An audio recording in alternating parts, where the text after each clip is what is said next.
Okay. I'll have to call you after school today. We have another staff PD day. I wish our school would find a better use for a day, rather than just listening to someone else talk. Good morning. My name is Alexis Smith, and I'm excited to be at your school district for the next 8 hours teaching you high-yield instructional strategies. We are going to get into groups of 3 and discuss what we know about high-yield strategies. Share with your group how you are using high-yield strategies in the classroom. Go ahead and discuss how you use high-yield strategies in your classroom. We are all in the English department, but the both of you have taught longer, so why don't you share your ideas?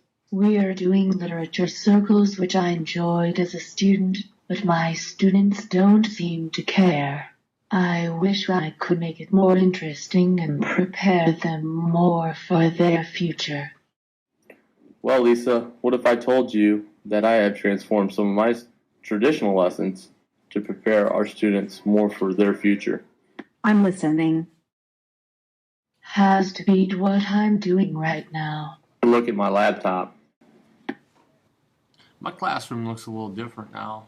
We went totally paperless. We upload everything to Google Classroom. You said, Lisa, that you do literature circles.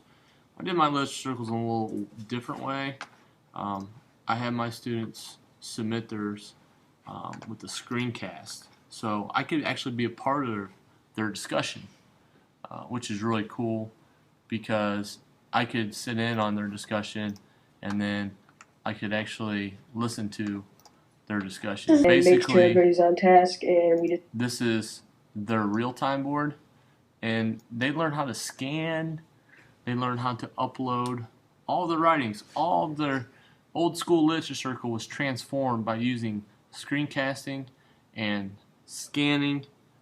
Basically, they learned how to elaborate through discussion with others. With a sick man near him and a beetle blade. Their discussions. We put the gist as a new kid arrives at the maze. So it really put me as a teacher in everyone's literature circle, which is hard to do any other way. I see education kind of moving towards more of this. They upload their movie to Google Drive, and then they shared it with this Google Classroom and submitted it like they would a paper.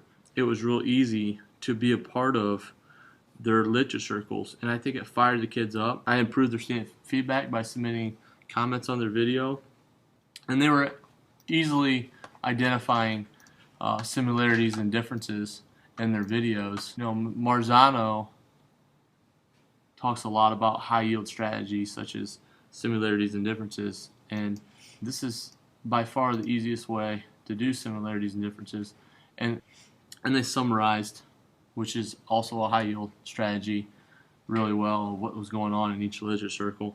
So that's how our kids did literature circles in my class, Lisa, and I think it would be beneficial if you took some of that and used it in your class. My English class, we had the students create a blog, and it's really easy to set up objectives and also easy to see comments about their work. Instead of just doing it on the paper, they actually do it in Google Drawing, and they can go through and they use the Ferrer model, which is a high yield strategy, Marzano high yield strategy.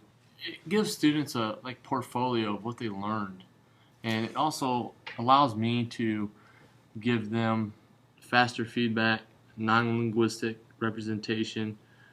Students like to create their own. It's like their own almost personal space. Search too.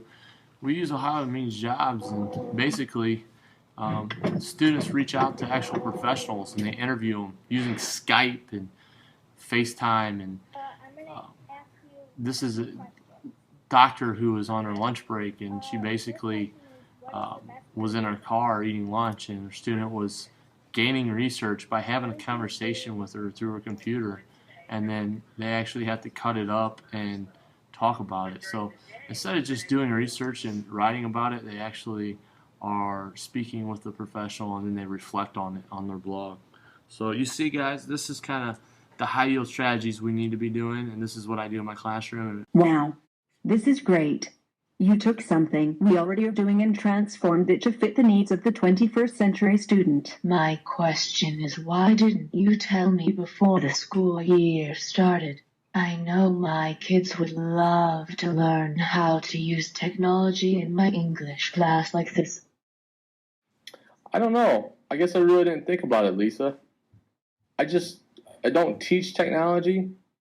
I teach with technology. And it really has transformed my classroom.